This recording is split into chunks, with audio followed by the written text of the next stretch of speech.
Fringely, and I'm here to tell you the incredible story of how personal computers took over the world. Why am I telling you this at a basketball game? Well, I like the game, but mainly it's because of that guy down there.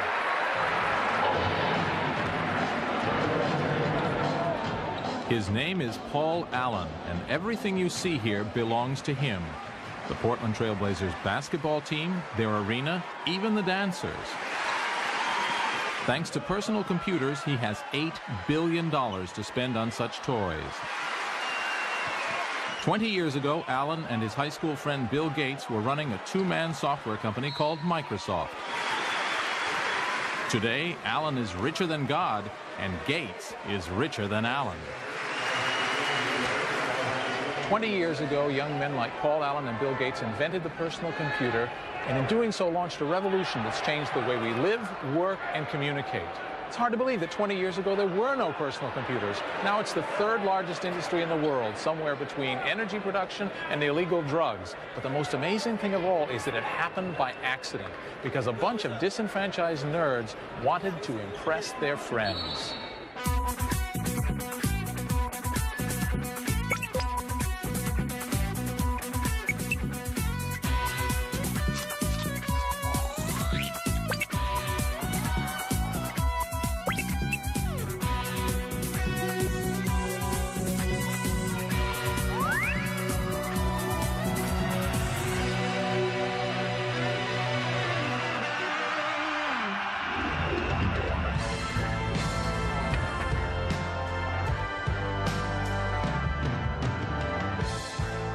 This is the story of how a handful of guys launched an industrial revolution, how they changed the culture of business, how they made history. I feel incredibly lucky to be at exactly the right place in Silicon Valley, at exactly the right time historically where this invention has taken form. It wasn't like we both thought it was going to go a long ways. It was like, we'll both do it for fun, and even though we're going to lose some money probably, we'll just have been able to say we had a company. All of us would get together and just hope we were right, that the PC would become a big thing. You know, I stop and say, wow, the PC really has become part of the very fabric of the way people live. And we've certainly surged with it, and I just stop and say, pretty incredible ride.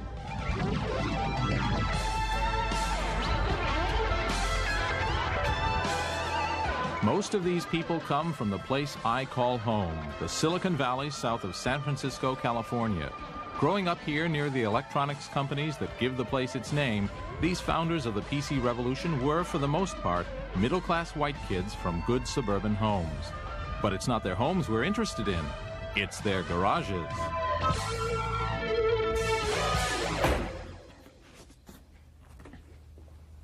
This is my garage, and this is all my junk.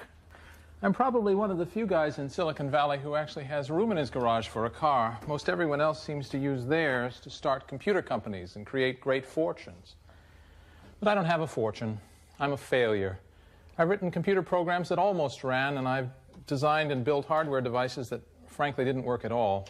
But I'm the ideal guy to tell the story of the personal computer business because I'm its premier gossip columnist. And everyone tells me all their secrets. And this is my home, where I write a gossip column for a computing magazine. Sorry about the mess. Institutions in constant change like the PC industry are driven by rumor and gossip, and I thrive on both. My electronic mail address is deluged with inside information about everything from product flaws to who's sleeping with whom. What ties these gossipers together is a desire for truth. These people and their love of technology have fueled the PC revolution. To understand them is to understand that revolution. So let's go find some.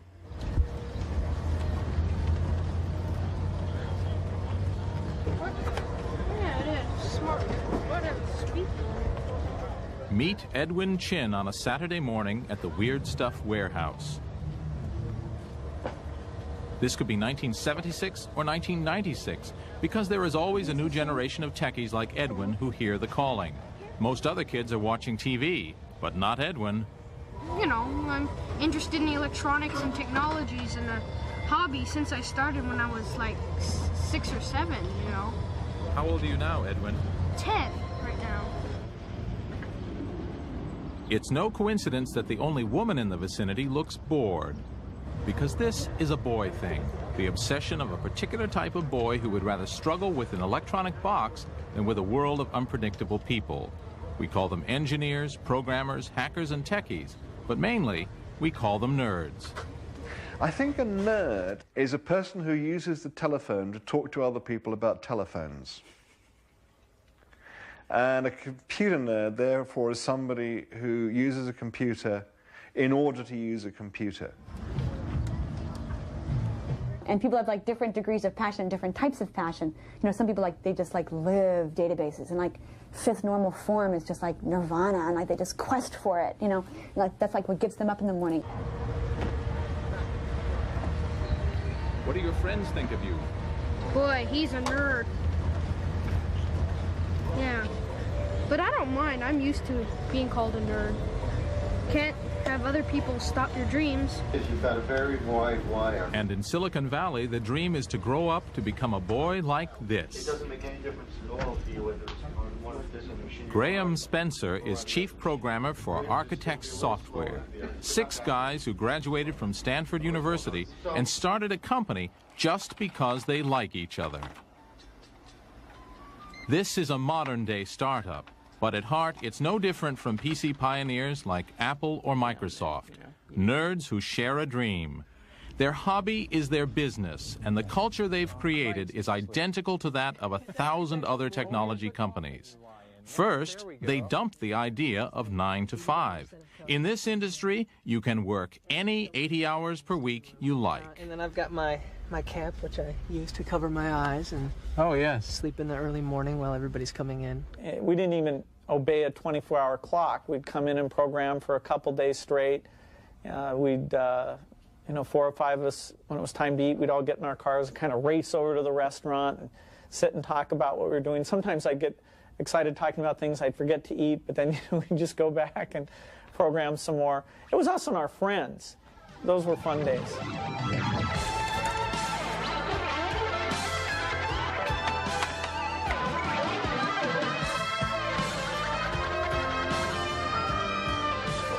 Let's look in the refrigerator.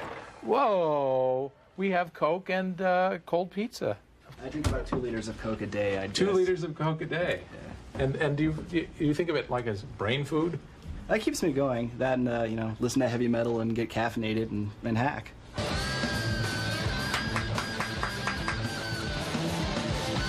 I'd sit down in my room on the floor with sheets of paper spread all around with my computer design I was working on, and always I noticed that I was up pretty late at night and I had lots of Cokes, just part of that life.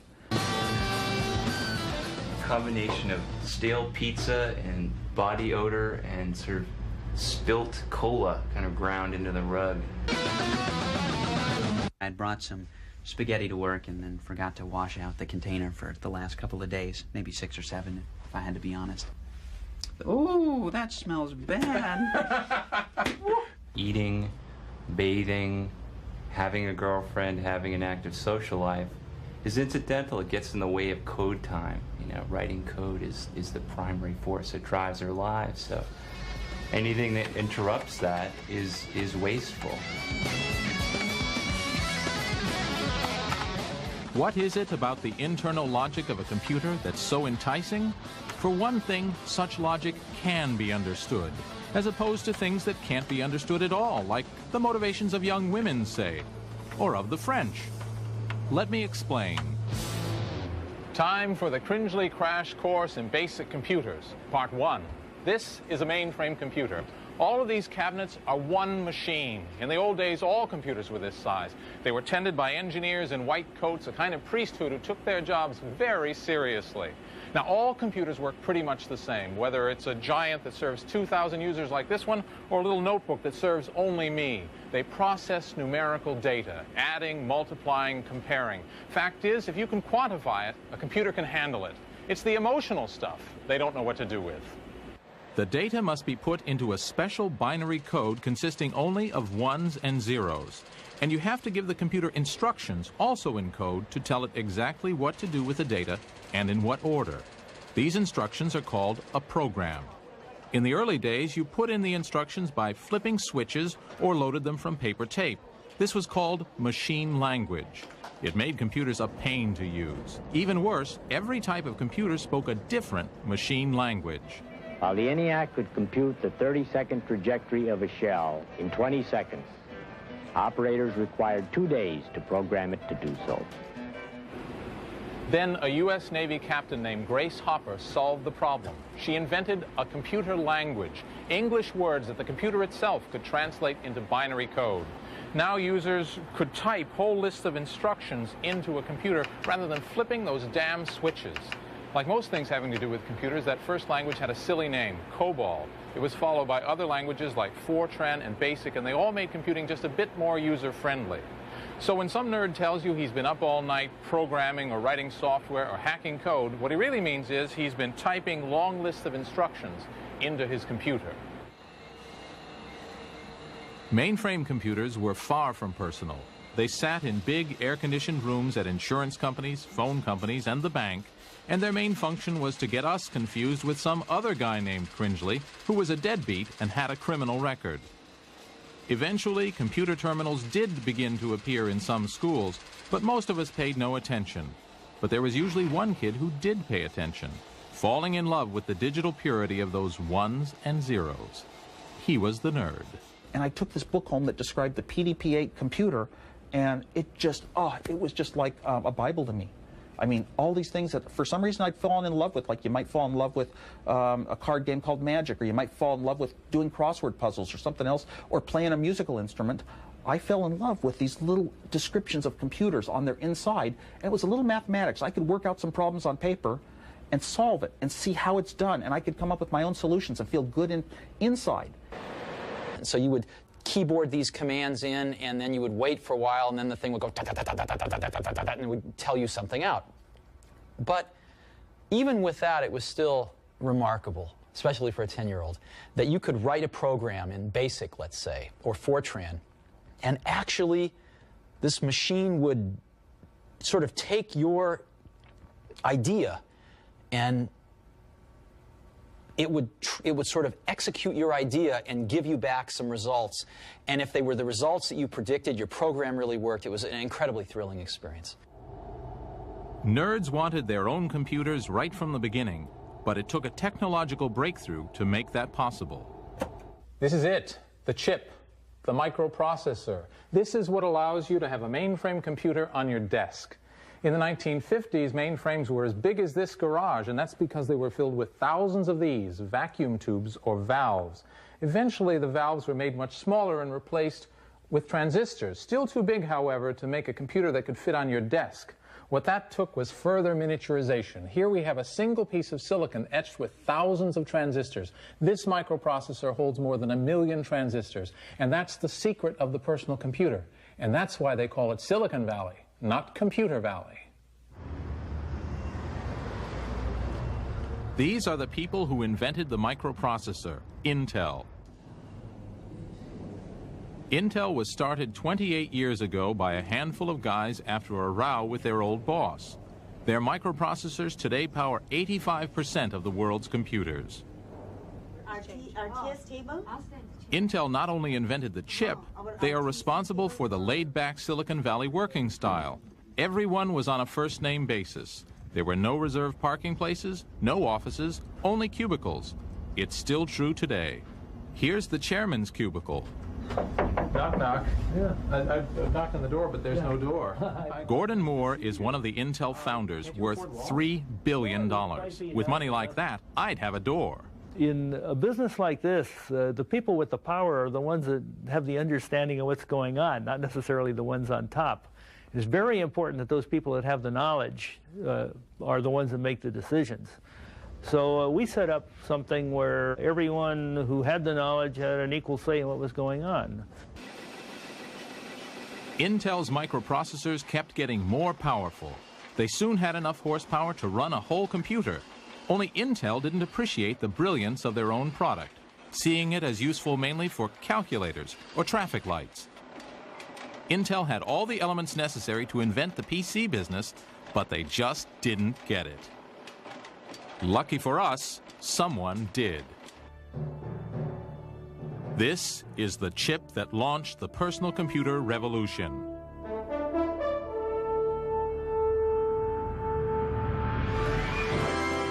This is the magazine that announced it. In January 1975, featured on the cover was the world's first personal computer, the Altair 8800. It was the crazy idea of an ex-Air Force officer from Georgia, Ed Roberts. If you look at it, it was kind of a grandiose, almost megalomaniac kind of scheme, and right now I couldn't do it because I could see right off there's no way you could do this. There isn't any way you could do this. But at that time, we just lacked the benefits of age and experience. We didn't know we couldn't do it. 20 years after Ed Roberts' flash of brilliance, this exhibit is being held to celebrate the anniversary of the Altair. Like every other PC pioneer, Ed built his computer just because he wanted one to play with. There were some of us that lusted after computers, really, at that time. All the computers in the world tended to be in big centers, and you had to get permission to get close to them, and it was, nobody had access to computers then. And the idea that you could have your own computer and do whatever you wanted to with it, whenever you wanted to, was fantastic.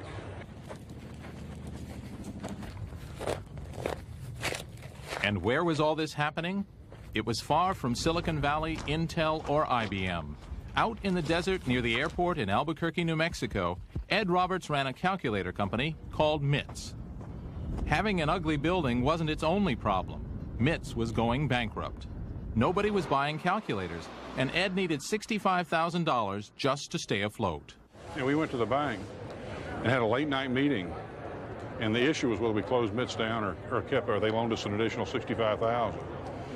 And I was asked how many machines that I think we would sell in the next year after it was introduced. And I said 800, and was considered a wild-eyed optimist at that. Within a month after it was introduced, we were getting 250 orders a day. Started about 6 The Altair wasn't even a computer. It was a computer kit. Whoa, this is a pretty well-equipped machine. You had to build it yourself, and even then it usually didn't work. Still, the demand was amazing. And there were actually people that came to MITS, a couple people with camper trailers, and camped out in the parking lot waiting for their machine. I mean, they were so eager. I think everybody had sort of daydreamed, or Walter Mitty, about owning a computer. The surprise was that it would be possible for the average college student, for example, who was living on bare subsistence, to actually buy a computer. This is what really amazed me, was that people were there was a sort of a pent-up demand for having your own computer. And if it could be that cheap, what a wonderful thing.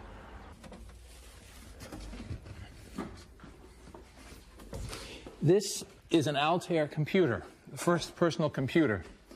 And not just any Altair. This is Altair serial number 2, the second one made. The first Altair made was sent off to be photographed at a magazine and was lost in the mail. So this is the oldest personal computer in the world. Pretty historic junk, but the question is, what do you do with it? I mean, it has a front panel with switches that you can click back and forth and some lights, but in the back, there's no place to connect a keyboard, there's no place to connect a monitor, there's no place to connect a printer. In fact, there's practically nothing at all that you can really do with this thing. But back then, 1975, the people who had it were thrilled.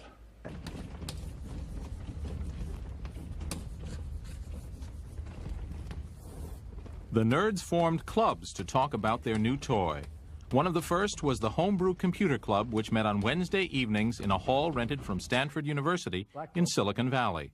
Presiding over near anarchy was Lee Felsenstein, who pretended to be in charge. I would start the meeting by making a horrendous loud noise because everyone was talking and I had to get some attention somehow. And I would use it to call on the person in question. I'd make threatening gestures with it. Most of us were in the electronics industry to a certain extent. There was also a stratum of physicians. And there were a lot of radio amateurs, for instance, finding a new technology that wasn't stale. But most of us were at a sort of middle level downwards. We saw ourselves as crazed, ignored geniuses, or possibly geniuses, but at least we could each hope to get our hands on a computer of our own. Not much in them. The very uselessness of the Altair is what drove the hobbyists together. Roger Mellon and Harry Garland started an early computer company. They came here to meet others and to figure out just what the heck could be done with this new toy. A solution in search of a problem. There's no keyboard that I can see. The Altair was tedious to use. At first, the only way that data and instructions could be given to the computer was by flipping switches. Take something trivial like 2 + 2. Each 2 needed 8 different switches to be flipped, then a 9th switch was used to load them all. Add required another 9 switches. The answer 4 was if the third light from the left turned on. Eureka! So if you had a program that was 100 bytes long, you had to go through this procedure 100 times to load that into memory. It took a long time. I bet it did. And what happened if you lost power or you lost your way in the middle? You cried. The Altair may have been frustrating, but it drove the nerds to experiment, finding real uses for the useless box, turning it from a curiosity to a computer. Steve Dompier set up an Altair, laboriously keyed a program into it. Somebody knocked the plug out of the wall, and he had to do that all over again, but nobody knew what this was about. After all, was it just going to sit and flash its lights? No. You put a little transistor radio next to the Altair, and he would, by manipulating the length of loops in the software, could play tunes. The radio began playing The Fool on the Hill. Da-da-da-da, da-da-da-da, in the tinny little tunes that you could tell were coming from the noise that the computer was generated, being picked up by the radio. Everybody rose and applauded. I proposed that he receive the Stripped Phillips Screw Award for finding a use for something previously thought useless. But I think everyone was too busy applauding to even hear me. It was a very exciting thing. It was probably the first thing the Altair actually did. Turning the Altair into a useful tool required a programming language so users could type their programs in rather than flipping switches. What it needed was a version of some big computer language like BASIC, only modified for the PC. This was called a basic interpreter, but it didn't yet exist because the experts all thought that not even BASIC was basic enough to fit inside the tiny Altair memory. Yet again, the experts were wrong. Here comes the guy who solved the problem. 20 years after finishing the first microcomputer BASIC, Paul Allen is returning to Albuquerque for a celebration of that event, this time with his $15 million jet and 3-foot red carpet. At a time when I was killing brain cells, this guy was founding an empire.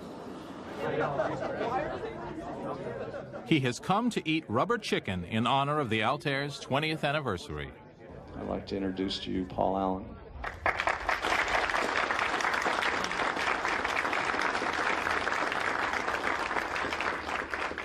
Allen co-founded Microsoft with his younger buddy from high school, Bill Gates. One day in Boston, I was in Harvard Square, and I covered Popular Electronics with this thing that looked like what I'd been imagining. And so I grabbed it off the shelf, and I looked at it, and I bought it, and I ran back to Bill's dorm, and I think he was probably playing poker that night and usually losing money at that point. One of the few times when that's been the case. Paul showed that to me. Then, okay, here was a company that would be needing software. And he said, okay, well, we got to call these guys up and see if this thing is for real. We realized that things were starting to happen, and just because we'd had a vision for a long time of where this chip could go, what it could mean, that didn't mean the industry was going to wait for us while I stayed and finished my degree at Harvard. So called up Ed, we told him we've got this BASIC, and it's just, for your machine, it's not that far from being done, and we'd like to come out and show it to you. So we'd created this BASIC interpreter. Paul took the paper tape and flew out. In fact, the night before, he got some sleep while I double-checked everything to make sure that we had it all right. But I had no idea what it was really going to be like to try to run the software. It had never been run on an actual computer before. He was very nervous about whether this would actually work. And he got to the office, and we all gathered around, and he put his fingers on the switches, and he loaded BASIC in with paper tape into the Altair. You know, I was so nervous. It's not going to work. It worked. And it came up, and it could do a few little simple things. And it was amazing when Paul called me up and said the thing had worked the first time. And of course, it was incredibly fast. And it printed out memory size, and I think Bill said, well, it printed something. And so I said, yeah. Oh, that was unbelievable. The fact that it really worked was a breakthrough. Maybe there wouldn't be a Microsoft if the screen hadn't come alive. Who knows? It might all be quite different.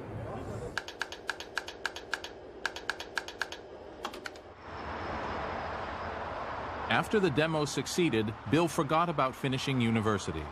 Afraid of missing his chance to dominate the new industry, he joined Alan in what was then the center of world microcomputing research, among the sleazy bars and gas stations of Albuquerque, New Mexico. And they lived across the street from MITS in the Sundowner Motel. And the prostitutes and the drug dealers are out on the corner, and they were writing BASIC for the Altair computer, and gradually they actually started Microsoft here in Albuquerque. So we hired some of our high school friends basically to come down and stay with us in our apartment, which became very crowded. Well, we were pretty young. We started when I was 19, and so we just had a lot of energy. They worked really hard. They listened to really loud music. I could hardly stand to go in the software room sometimes because the music would be banging off the walls, mostly acid rock. You know, we usually go out, eat pizzas, and then go out and watch action movies.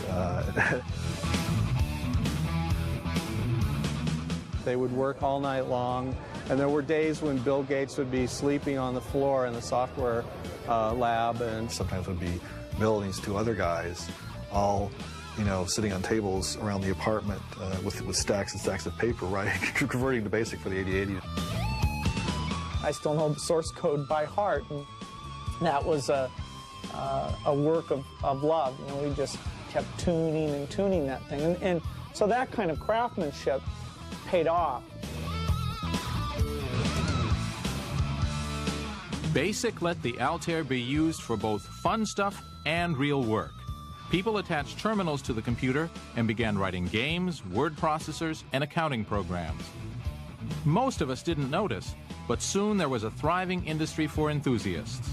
By the end of 1975, dozens of other companies were building microcomputers. We created an industry, and I think that goes completely unnoticed. I mean, there was nothing. Every aspect of the industry, when you talk about software, hardware, application stuff, dealerships, you name it, was all done at MITS. It was a wild time. It was a very exciting time.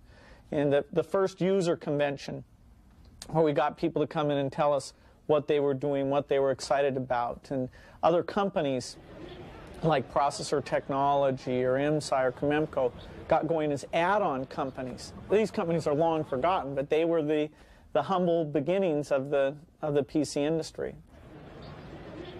Left in the hands of those early hobbyists, the PC might have never made it to the shopping mall. Reaching the wider market required a different type of vision. Enter the flower children of California, who thought the PC was, well, groovy. From the safety of secret committees, they talk about the danger of war.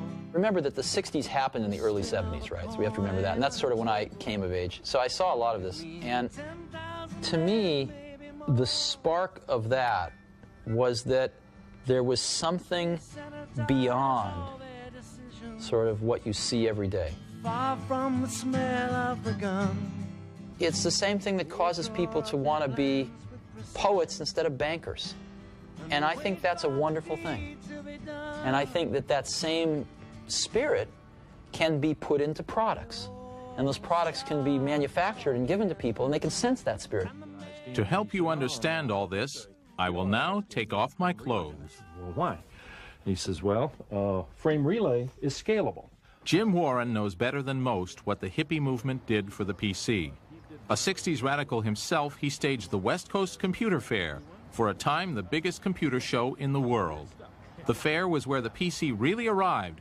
It's also where Jim got rich. So, Jim, is this where you hold all your meetings? As many as possible. Sure, why not? This is how Silicon Valley entrepreneurs conduct business? I don't know whether it's how entrepreneurs conduct. Believe it or not, Jim once taught mathematics at a Catholic girls' school. Bubbles, Bob? Sure. Okay. Jim was immediately fascinated by the PC, like many Bay Area hippies. The California counterculture was crucial to the PC's development. And the whole spirit there was working together, was sharing. You shared your dope, you shared your bed, you shared your life, you shared your hopes.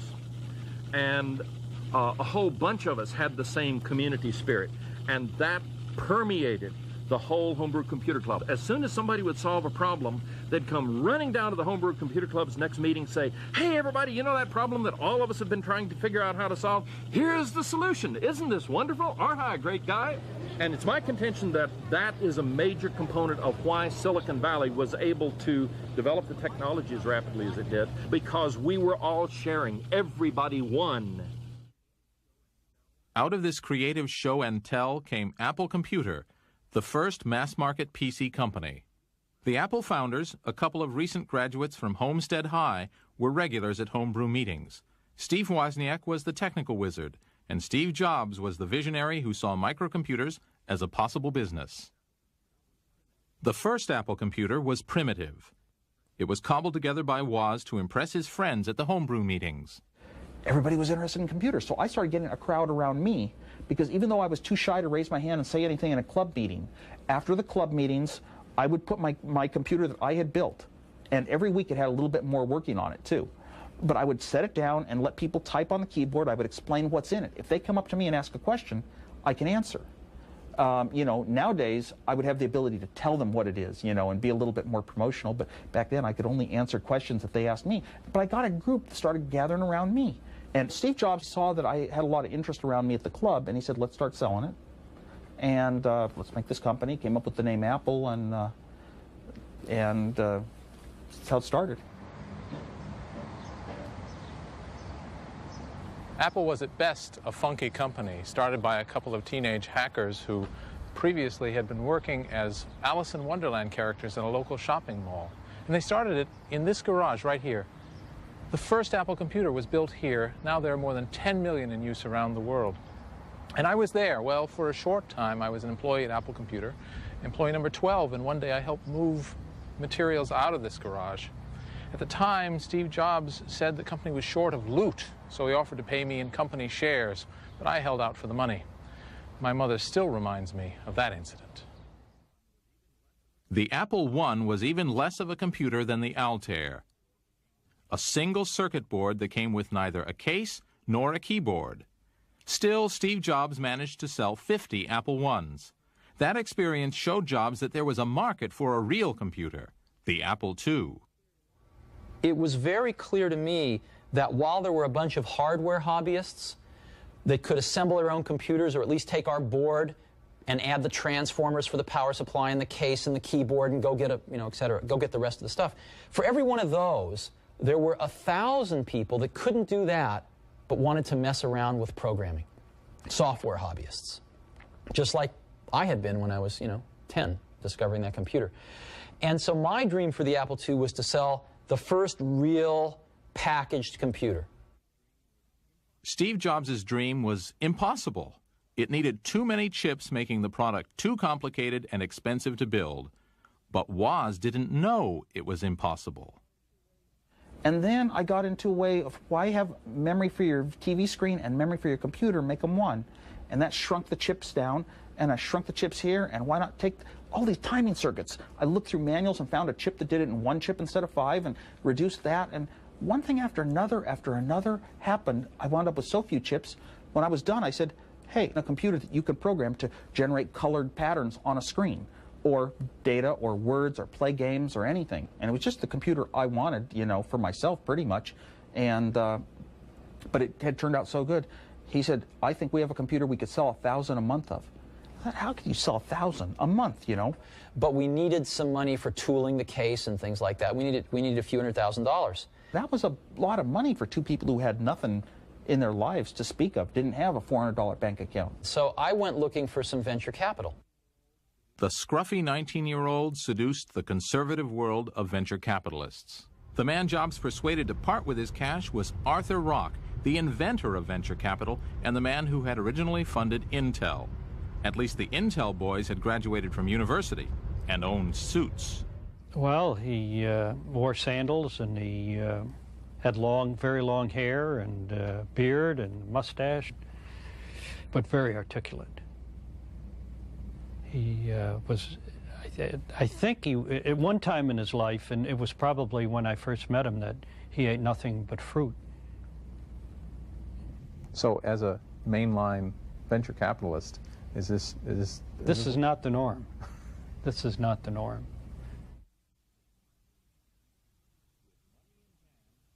With money in hand and under occasional adult supervision from an ex-Intel manager named Mike Markkula, Woz and Jobs finished the Apple II and ordered a local factory to build 1,000 machines.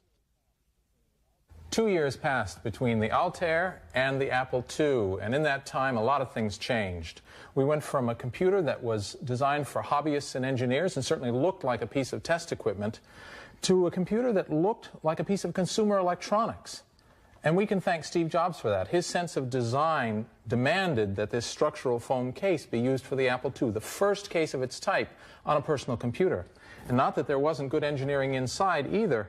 The Apple II was a model of efficient engineering. Here's the floppy disk drive controller, for example. There are 8 chips here where previously there would have been 35.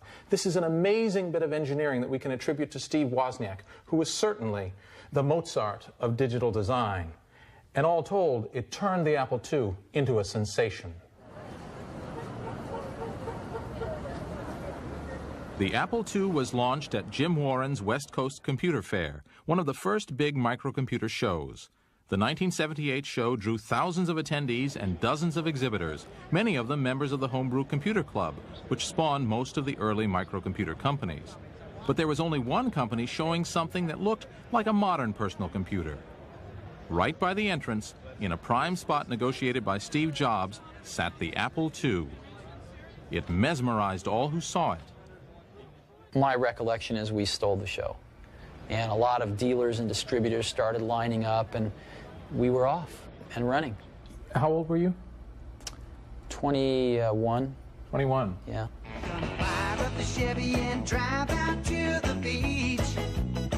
Following the West Coast Computer Fair, the next 2 years were ones of explosive growth for Apple, with thousands of customers arriving on the doorstep of the tiny office in Cupertino, California.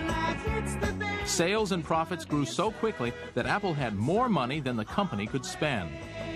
And the company was very young. The founders were in their 20s, and some employees were even younger, like 14-year-old Chris Espinoza, who never left. He still works at Apple almost 20 years later.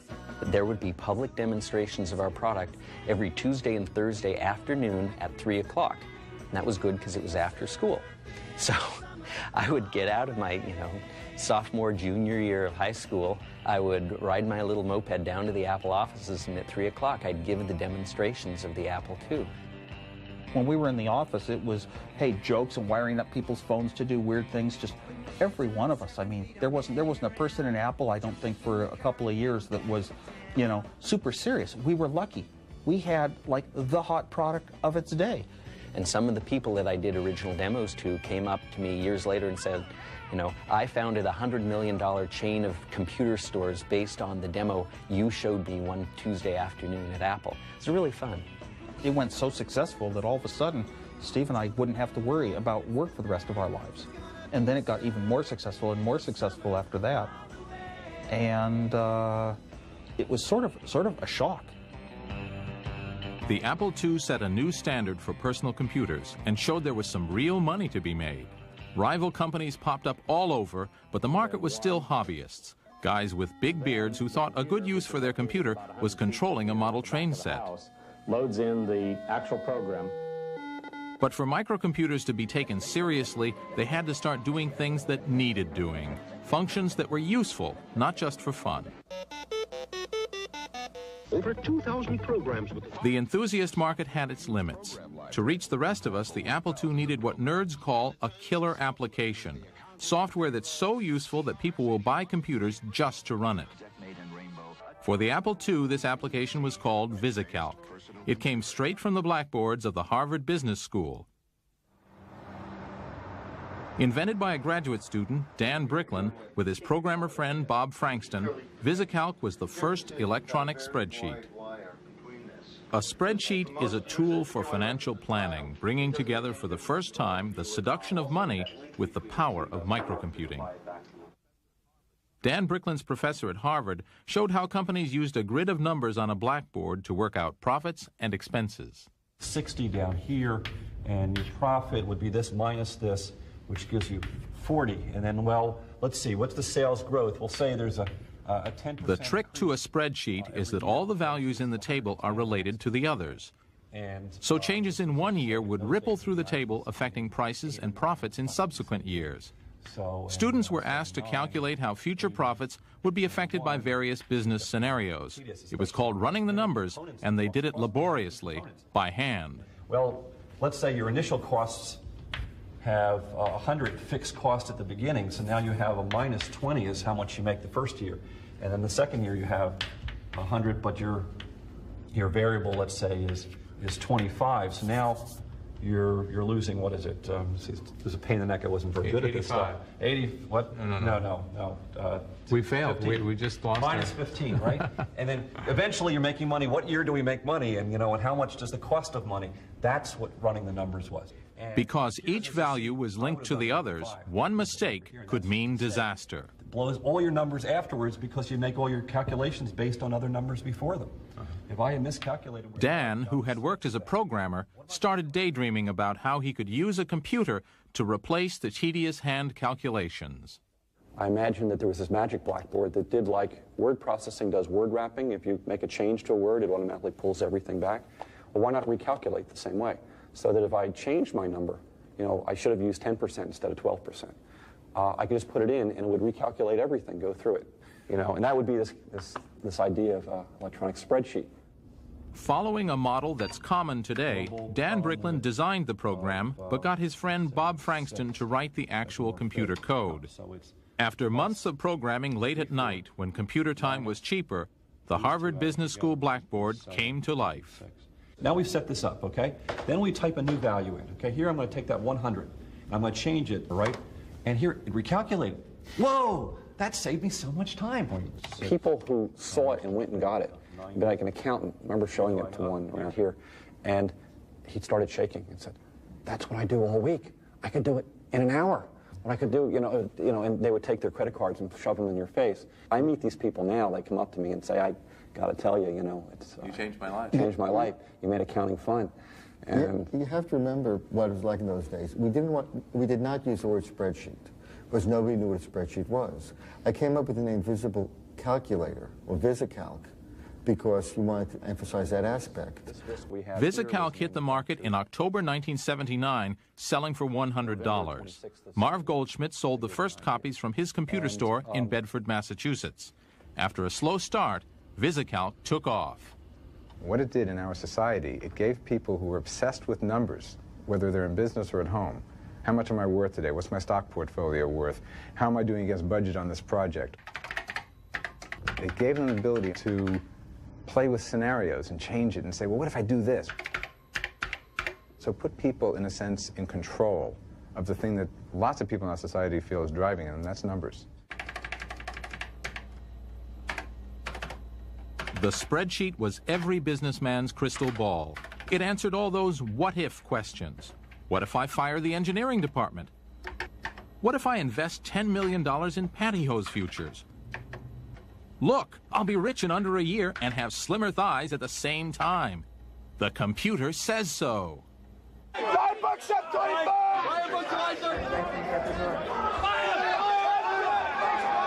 The effect of the spreadsheet was enormous. Armed with an Apple II running VisiCalc, a 24-year-old MBA with 2 pieces of dubious data could convince his corporate managers to allow him to loot the corporate pension fund and do a leverage file. It was the perfect tool for the 80s, the me decade, when money was everything and greed was good. The money seemed limitless. Investments, cash flow. The whiz kids, many fresh out of college, drawn here by the lure of big money. Estimates. He'd made millions for himself and others selling junk bonds. Forecasts or plans. A group that has been motivated by greed. Calc can help you work faster. In 5 years, the PC had gone from a hobbyist's toy to an engine that shaped the times we lived in.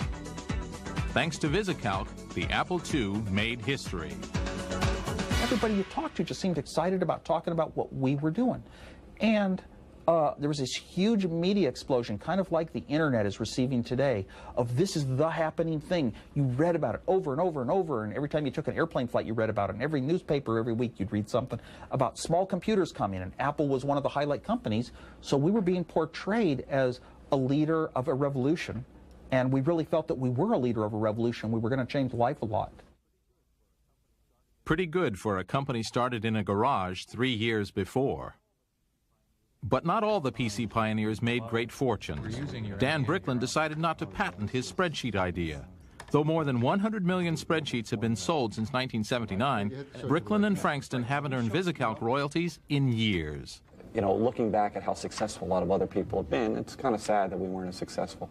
It would be very nice to be gazillionaires, but it can also understand that part of the reason was that that's not what we're trying to be. We're kids of the 60s. And what did you want to do? You wanted to make the world better. And you wanted to make your mark in the world and improve things. And we did it. So by the mark of what we would measure ourselves by, we're very successful. Yes. And what about Ed Roberts? 3 years and 40,000 computers after assembling that first Altair, the fun was over for Ed. MITS was just another player in what had become a competitive market for personal computers. Roberts sold his company in 1978 and started a new life. He went back to his native Georgia and retrained as a doctor. I hadn't really thought anything at all about it until the last few years when people started taking credit for things that we did at MITS. And that's the only thing I think about it. It irritates me, the things that we did at MITS and we took all the heat for, that other people have tried to take credit for. And that frustrates me. While Ed Roberts invented the personal computer, it was the founders of Apple who got rich. When Apple went public in spectacular fashion in 1980, Jobs and Woz became multi-millionaires. The nerds had inherited the earth. I was worth about over $1 million when I was 23, and over $10 million when I was 24, and over $100 million when I was 25. And it wasn't that important because I never did it for the money. It was just a little hobby company like a lot of people do, not thinking anything of it. I mean, it wasn't like we both thought it was going to go a long ways. It was like, we'll both do it for fun. But back then, there was a short window in time where one person who could sit down and do some neat, good designs could turn them into a huge thing like the Apple II.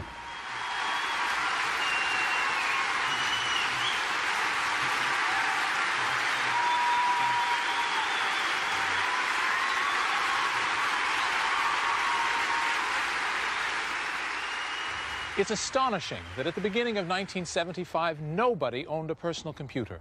All there was a mock-up on a magazine cover. Yet within 5 years, there had emerged here in Silicon Valley a billion-dollar industry. An unhealthy fascination with technology on the part of a few adolescents had awakened the nerd within us all.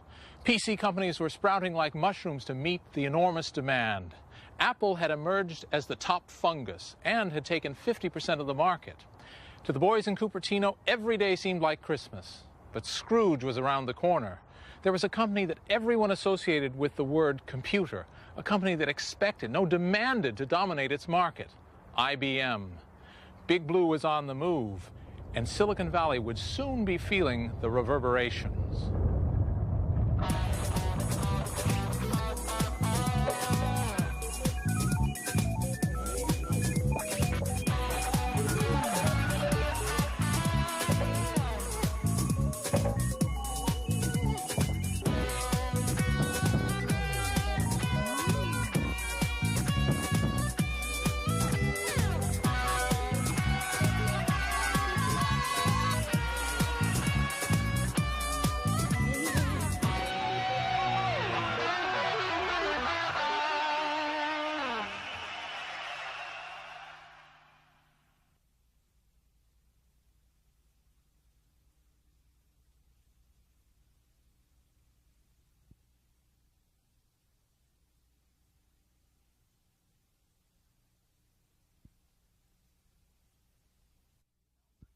The story so far. In 1975, Ed Roberts invented the Altair personal computer.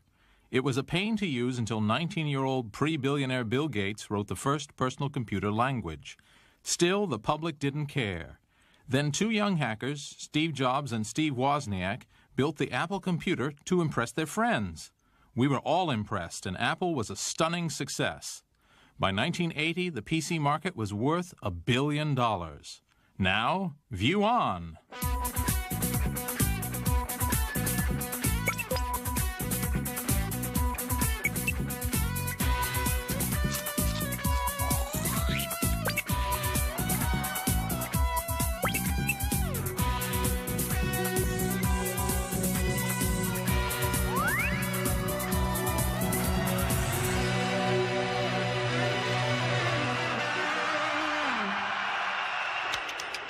We are nerds. Most of the people in the industry were young because the guys who had any real experience were too smart to get involved in all these crazy little machines. It really wasn't that we were going to build billion-dollar businesses. We were having a good time. I thought this was the most fun you could possibly have with your clothes on. When the personal computer was invented more than 20 years ago, it was just that, an invention. It wasn't a business. These were hobbyists who built these machines and wrote this software to have fun. But that has really changed. And now this is a business. This is a big business. Power Center! It just goes to show you that people can be bought. If you're really an exciting on. Thank you. I want to see a blue Aurora Motors. If you got that.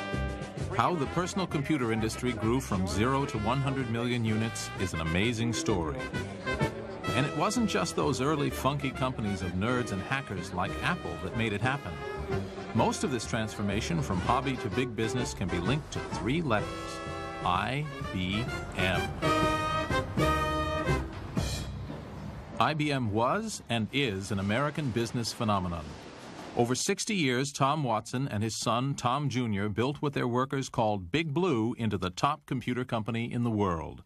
But IBM made mainframe computers for large companies, not personal computers, at least not yet. For the PC to be taken seriously by big business, the nerds of Silicon Valley had to meet the suits of corporate America. IBM never fired anyone, requiring only undying loyalty to the company and a strict dress code. IBM hired conservative hard workers straight from school.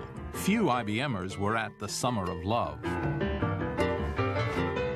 Their turn-ons were giant mainframes and corporate responsibility. They worked 9 to 5 and on Saturdays washed the car.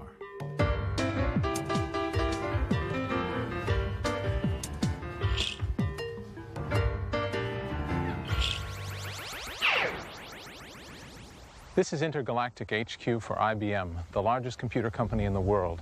But in many ways, IBM is really more a country than it is a company. It has hundreds of thousands of citizens, it has a bureaucracy, it has an entire culture. Everything, in fact, but an army. Okay, Sam, we're ready to visit IBM country. Obviously, we're dressed for the part. Now, when you were in sales training in 1959 for IBM, did you sing company songs? Absolutely. Well, just to get us in the mood, let's sing one right here. You're I have kidding. the IBM, the songs of the IBM, and we're going to try for number 74, Our IBM Salesman, sung to the tune of Jingle Bells. IBM, happy men, smiling all the way. Oh, what fun it is to sell our products night and day. IBM, Watson men, partners of TJ. In his service to mankind, that's why we are so gay. Now, gay didn't mean what it means today then. Remember that. Right. Okay? Okay, let's go. Okay. I guess that was okay. Perfect. Yeah. When I started at IBM, there was a dress code. That was an informal oral code of white shirts. You couldn't wear anything but a white shirt, generally with a starch collar. I remember attending my first class, and a gentleman said to me as we were entering the building, "Are you an IBMer?" And I said, "Yes." He had a three-piece suit on, vests were of the Vogue, and he said, "Could you just lift your pants leg, please?" I said, "What?" And before I knew it, he had lifted my pants leg, and he said, "You're not wearing any garters." I said, "What?" He said, "Your socks, they're not pulled tight to the top. You need garters." And sure enough, I had to go get garters. IBM is like Switzerland, conservative, a little dull, yet prosperous. It has committees to verify each decision. The safety net is so big that it's hard to make a bad decision, or any decision at all. At which we announced a new organizational structure. Rich Seidner, computer programmer and wannabe Paul Simon, spent 25 years marching in step at IBM. He feels better now. I mean, it's like getting 400,000 people to agree what they want to have for lunch. You know, I mean, it's just not going to happen. It's going to be lowest common, and, you know, it's going to be, you know, hot dogs and beans. So what are you going to do? So IBM had created this process, and it absolutely made sure that quality would be preserved throughout the process, that you actually were doing what you set out to do and what you thought the customer wanted. At one point, somebody kind of looked at the process to see, well, you know, what's it doing and what's the overhead built into it. And what they found is that it would take at least 9 months to ship an empty box. By the late 70s, even IBM had begun to notice the explosive growth of personal computer companies like Apple. The Apple II, small, inexpensive, simple to use. The first computer... What's more, it was a computer business they didn't control. In 1980, IBM decided they wanted a piece of this action. There were suddenly tens of thousands of people buying machines of that class, and they loved them, and they were very happy with them, and they were showing up in the engineering departments of our clients as machines that were brought in because you can't do the job on your mainframe kind of thing. JB wanted to know why I'm doing better than all the other managers. It's no secret. I have an Apple. Sure, there's a big computer 3 flights down, but it won't test my options, do my charts, or edit my reports like my Apple. People who'd gotten it were religious fanatics about them. So the concern was we were losing the hearts and minds. And give me a machine to win back the hearts and minds. In business, as in comedy, timing is everything, and time looked like it might be running out for an IBM PC. I'm visiting the IBMer who took up the challenge. In August 1979, as IBM's top management met to discuss their PC crisis, Bill Lowe ran a small lab in Boca Raton, Florida. Oh, wow. Hey, Bill, nice to see you again. Right. Yeah, I tried to match the IBM dress code. How did I do? That's terrific. That's terrific. I'm sorry. He knew the company was in a quandary. Wait another year, and the PC industry would be too big even for IBM to take on. Great, thanks a lot. Chairman Frank Carey turned to the department heads and said, "Help!" He kind of said, "Well, what should we do?" And I said, "Well, we think we know what we would like to do if we were going to proceed with our own product." And he said, "No." He said, "At IBM, it would take 4 years and 300 people to do anything. I mean, it's just a fact of life." And I said, "No, sir, we can provide you a product in a year." And he abruptly ended the meeting. He said, "You're on, Lowe. Come back in 2 weeks and tell me what you need." An IBM product in a year? Ridiculous. Down in the basement, Bill still has the plan. To save time, instead of building a computer from scratch, they would buy components off the shelf and assemble them. What in IBM speak was called open architecture.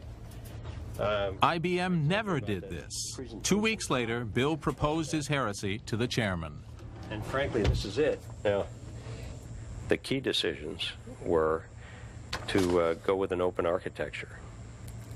Non-IBM technology, non-IBM software, non-IBM sales, and non-IBM service. And we probably spent a full half of the presentation carrying the corporate management committee into this concept, because this was a new concept for IBM at that point in time. Was it a hard sell? Mr. Carey bought it, and as a result of him buying it, we got through it. With the backing of the chairman, Bill and his team then set out to break all the IBM rules and go for a record. We'll put it in the IBM section. Once IBM had decided to do a personal computer, and to do it in a year, they couldn't really design anything. They just had to slap it together. So that's what we'll do. You have a central processing unit, and let's see. You need a monitor or display and a keyboard. Okay, a PC, except it's not. There's something missing. Time for the Cringely crash course in elementary computing. A PC is a box full of electronic switches, a piece of hardware. It's useless until you tell it what to do. It requires a program of instructions. That's software. Every PC requires at least 2 essential bits of software in order to work at all. First, it requires a computer language. That's what you type in to give instructions to the computer, to tell it what to do. Remember, it was a computer language called BASIC that Paul Allen and Bill Gates adapted to the Altair, the first PC. The other bit of software that's required is called an operating system. That's the internal traffic cop that tells the computer itself how the keyboard is connected to the screen or how to store files on a floppy disk instead of just losing them when you turn off the PC at the end of the day. Operating systems tend to have boring, unfriendly names like Unix and CP/M and MS-DOS, but though they may be boring, it's an operating system that made Bill Gates the richest man in the world. And the story of how that came about is, well, pretty interesting. So the contest begins. Who would IBM buy their software from? Let's meet the 2 contenders. The late Gary Kildall, then age 39, a computer science PhD, and a 24-year-old Harvard dropout, Bill Gates. By the time IBM came calling in 1980, Bill Gates and his small company, Microsoft, was the biggest supplier of computer languages in the fledgling PC industry. Many different computer manufacturers are making the CP/M operating system standard on most models. For their operating system, though, the logical guy for the IBMers to see was Gary Kildall. He ran a company modestly called Intergalactic Digital Research. Gary had invented the PC's first operating system, called CP/M. He'd already sold 600,000 of them, so he was the big cheese of operating systems. In the early 70s, I had a need for an operating system myself, and it just was a very natural thing to write, and it turns out other people had a need for an operating system like that. And so it was a very natural thing. I wrote it for my own use, and then started selling it. In Gary's mind, it was the dominant thing, and it would always be the dominant because, you know, Bill did languages and Gary did operating systems. And he really honestly believed that would never change. But what would change the balance of power in this young industry was the characters of the 2 protagonists. So I knew Gary back when he was an assistant professor at Monterey Post Grad School, and I was simply grad student. And went down, sat in his hot tub, smoked dope with him, and thoroughly enjoyed it all, and commiserated and talked nerd stuff. He liked playing with gadgets, just like Woz did and does, just like I did and do. He wasn't really interested in how you drive the business. He worked on projects, things that interest him. He didn't go rushing off to the patent office and patent CP/M and patent every line of code he could. He didn't try to just squeeze the last dollar out of it. Gary was not a fighter. Gary avoided conflict. Gary hated conflict. Bill, I don't think anyone could say, backed away from conflict. Nobody said future billionaires have to be nice guys. Here at the Microsoft Museum is a shrine to Bill's legacy. Bill Gates hardly fought his way up from the gutter. Raised in a prosperous Seattle household, his mother was a homemaker who did charity work, his father a successful lawyer. But beneath the affluence and comfort of a perfect American family, a competitive spirit ran deep. I ended up spending the Memorial Day weekend with him out on his grandmother's house on Hood Canal. She turned everything into a game. It was a very, very, very competitive environment. And if you spent the weekend there, you were part of the competition. And it didn't matter whether it was hearts or pickleball or swimming to the dock, and there was always a reward for winning and there was always a penalty for losing. One time was funny. I went to Bill's house and he really wanted to show me his jigsaw puzzle that he was working on. And he really wanted to talk about how, like, he did this jigsaw puzzle in, like, 4 minutes. And, like, on the box it says, if you're a genius, then you would do the jigsaw puzzle in, like, 7. And he was into it. He's like, I can do it. And I said, no, I believe you. You don't need to break it up and do it for me. Bill Gates can be so focused that the small things in life get overlooked. If he was busy, he didn't bathe, he didn't change clothes. We were in New York, and the demo that we had crashed the evening before the announcement, and Bill worked all night with some other engineers to fix it. Well, it didn't occur to him to take 10 minutes for a shower after that. Just didn't occur to him that that was important. And he badly needed a shower that day.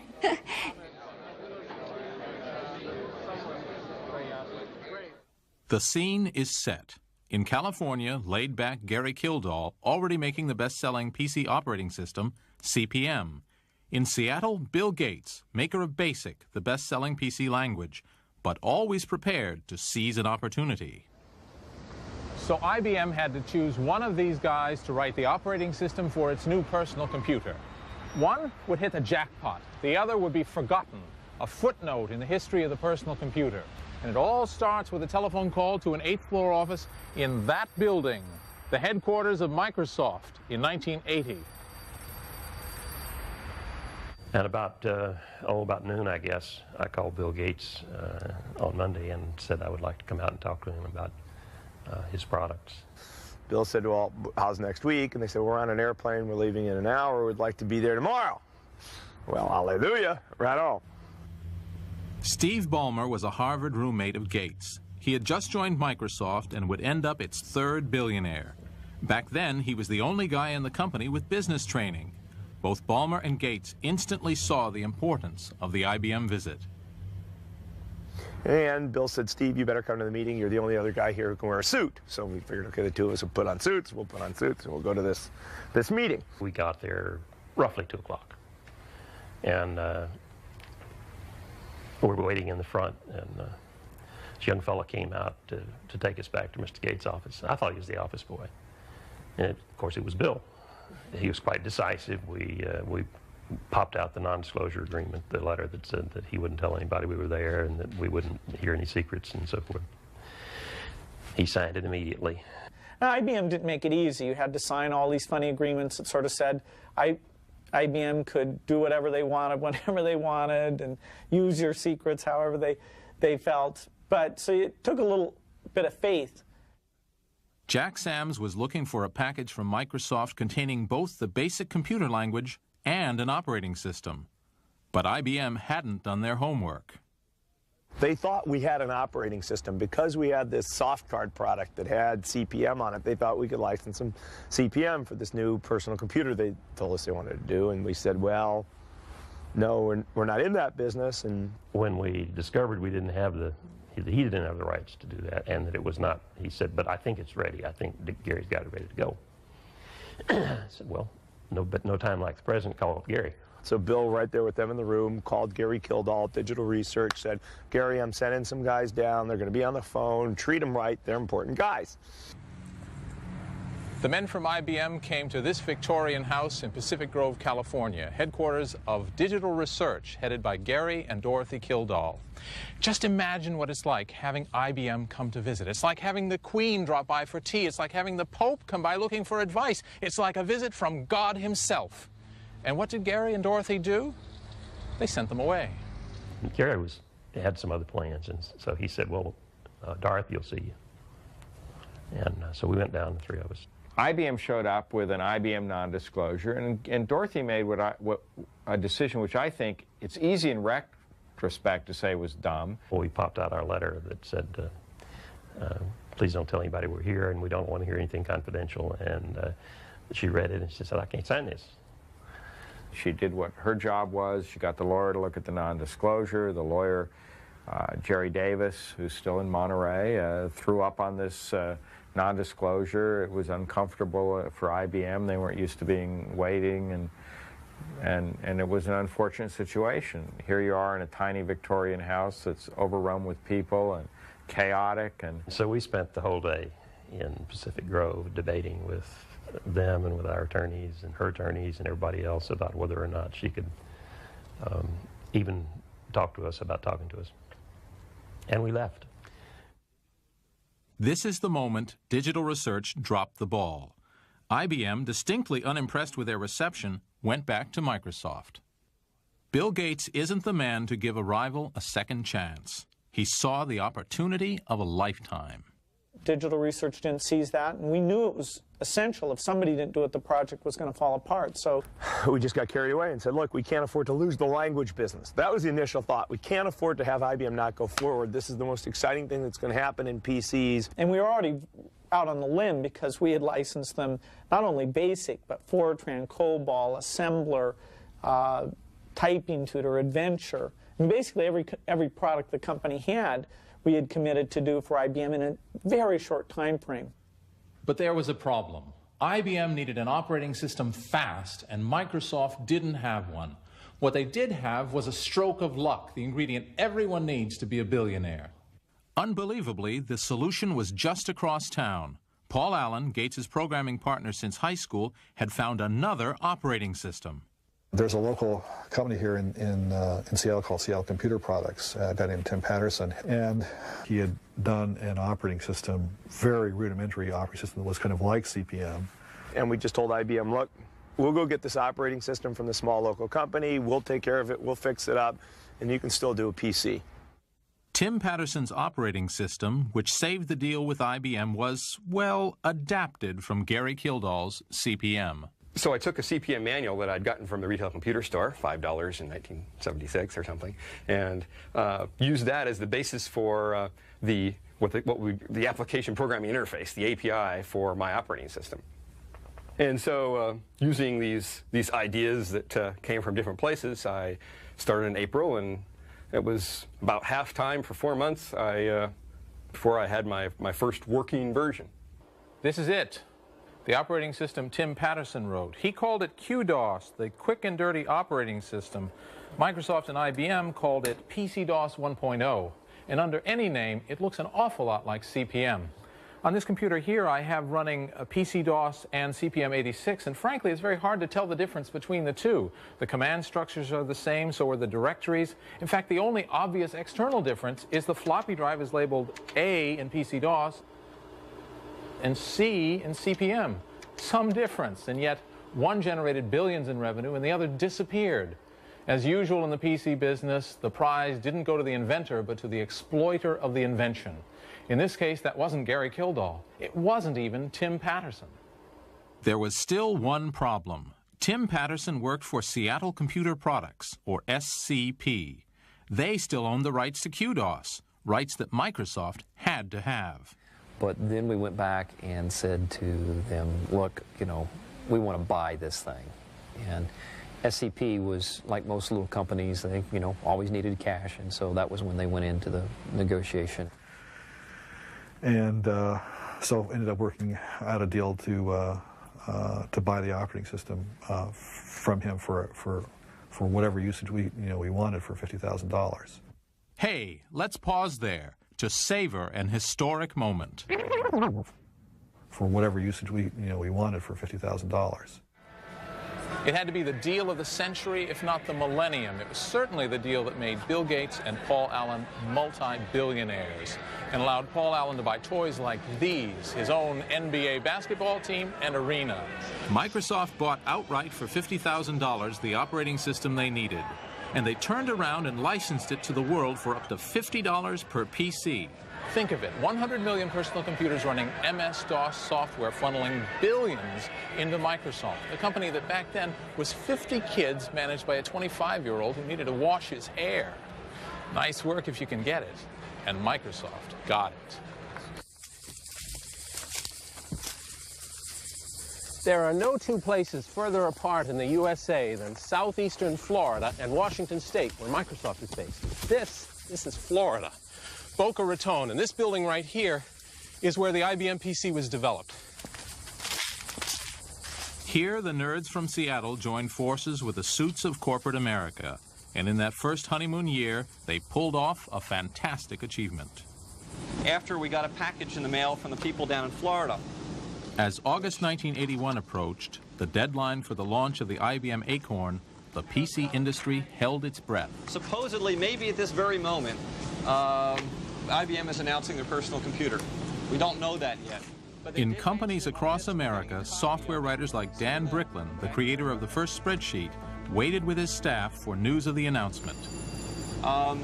This is a moment of PC history. IBM's secrecy had codenamed the PC the Floridian Project. Everyone in the PC business knew IBM would change their world forever.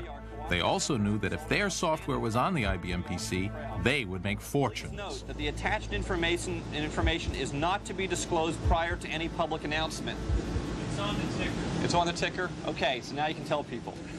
What we're watching are the first few seconds of a $100 billion industry. Years of thinking big, today IBM came up with something small. Computer. Big Blue is looking for a slice of Apple's market share. IBM like bits and bytes mean nothing. Try this word. Money. Now they're going to sell $1,000 computers to millions of customers. Wants a piece of the pie. I have seen the future, said one analyst, and it computes. Today, an IBM computer has reached a personal stage. Nobody was ever fired for buying IBM. Now companies could put PCs with a name they trusted on desks from Wall's End to Wall Street.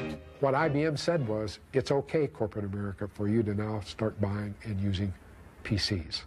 And if it's okay for corporate America, it's got to be okay for everybody. Your own IBM personal computer. For all the hype, the IBM PC wasn't much better than what came before. So while the IBM name could create immense demand, it took a killer application to sustain it. The killer app for the IBM PC was yet another spreadsheet. Based on VisiCalc, but called Lotus 123, its creators were the first of many to get rich on IBM's success. Within a year, Lotus was worth